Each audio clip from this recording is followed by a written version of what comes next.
Hello. Thank you for joining me today for this training on Don't Take It for Granted, Embracing Gratitude.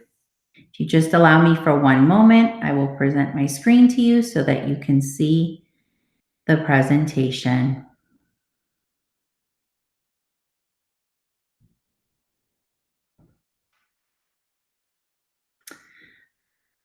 All right.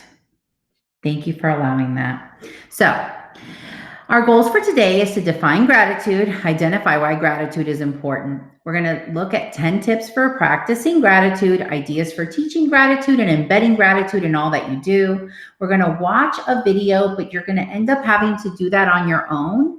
But I'll show you what the video looks like. And then we're going to review the THANKS acronym to help everyone in our lives practice gratitude. So what exactly is gratitude? Gratitude allows us to recognize the good in our own lives, focusing in on and appreciating the good in our lives constantly reminds us about the good things all around us. And during this time period, I think it's really important to focus on the good things that are around us. It also allows us to see the sources for good that support us, friends, family, I don't know, whomever in your life supports you. And we really want to give them credit for what they do for us and how they help support us. So why is gratitude important? Believe it or not, they've been doing a lot of studies on the health benefits of actually practicing gratitude. Some people would even say that gratitude can rewire the mind. And I think that's really, really powerful. But in general, gratitude helps us build stronger immune systems. It can lower our blood pressure. Psychologically speaking, increased patience, increased happiness, reduced anxiety and depression. And when we're thinking about the social sphere, higher relationship satisfaction, increased capacity for forgiveness, which are all really, really important things as we navigate such busy lives as we do now. So, how can you practice gratitude? Well, some easy steps to help you include gratitude every day include noticing one good thing. I know there's a lot going on. I know technology is hustling and bustling and things are beeping and we're supposed to be responding to everything, but just take a moment to notice one good thing. I can tell you that personally, I try to do this at least once an hour. I just notice one good moment. I send out a compliment. I thank somebody for something that they've done for me. And it makes a really big difference in the rest of my hour once I do that. Engage in an act of kindness. Random or not, it really doesn't matter. I was reading something the other day about someone who got a gift card and told the person, the cashier, that everybody behind him just to keep using the gift card until it was all spent. And I thought, oh my gosh, that's lovely. That's a random act of kindness. But people in our own circles and in our own spheres also need acts of kindness. So you can pick one and let them know that you're doing this for them. That would be awesome too. And then take the time to thank someone for something they did for you. It doesn't matter if it was 3 weeks ago, 5 weeks ago. I know best practice states that we thank people right away for what they do, but sometimes just reminding somebody else of something kind that they did for you is also helping you to practice gratitude. Here are 10 quick tips to practice gratitude for you as an adult.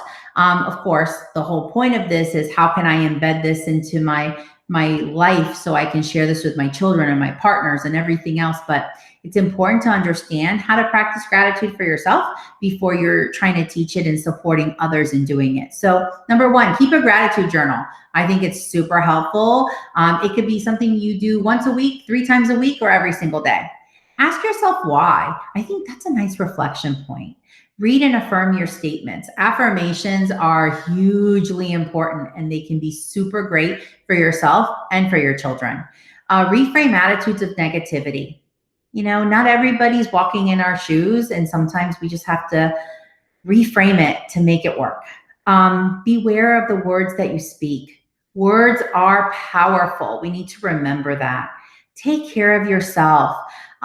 Going for a walk, watching your favorite show, putting your phone away. All these things are good self-care starters. Notice the little things. I already shared with you. I know it was personal that I do this at least once an hour, but it helps me get through my very tough days. Verbally express your thanks. I say thank you all the time. I think it's so important. And it actually feels good to hear it too when others say it to me. Act with kindness, which we've already mentioned, and set a gratitude intention. That means be intentional about practicing gratitude. So, how can I teach gratitude to others? Well, the first thing you have to do is begin with setting a culture of gratitude in your everyday environment. So make sure that you have at a minimum a please and thank you culture in your home, in your environment, in your space. So when you ask for something, you say please. When somebody gives it to you, you say thank you. Kids model that. Young people model that. You set that tone in your environment. The other way that you can do this is read books about gratitude, helping others and expressing feelings. This is all really good, feel-good stuff and helps us to get to that point where we're being intentional with our gratitude. Another way is to let your children help you as they can. I understand that anybody with children of all developmental levels is watching this, but it doesn't matter. Everybody can do something. It could be a smile. If they smile at you, they make eye contact. Guess what? Thank them for helping. Thank them for engaging. Children and young adults, don't forget, they can pick up toys or materials. They can set the table. They can help to cook. I've kind of embedded some visuals here that could just help with something like that. You also want to take a few minutes to point out the simple pleasures in life. Maybe there's a new flower in the garden. Maybe you just look out the window and you see the sunset. Maybe there's a full moon out. Just point those out, enjoy those moments. And of course, set a time every day to be grateful, be intentional. And you can even begin a gratitude project. It could be an individual project. It could be a family project. This would be an opportunity to write down what everybody is thankful for, a journal, a jar, stones, etc. We do this a lot during Thanksgiving and during the month of November, but I wish that people would do it more throughout the year. I think it could be awesome to see the growth in a family and to support that growth as families are intentionally practicing gratitude. So, some other easy steps that you can follow to teach gratitude include help your child notice each situation. Support them in thinking about the why of a gift or gesture. Ask your child what they feel when they receive that gift or they recalled that gesture.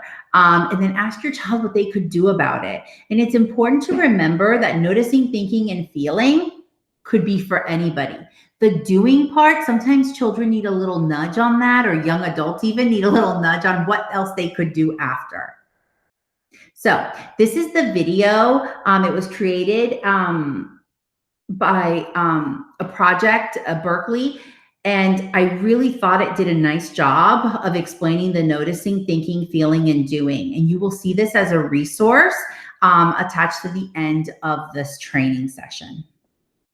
So lastly, we want to teach our children and young adults to think thanks. So T stands for thanking others.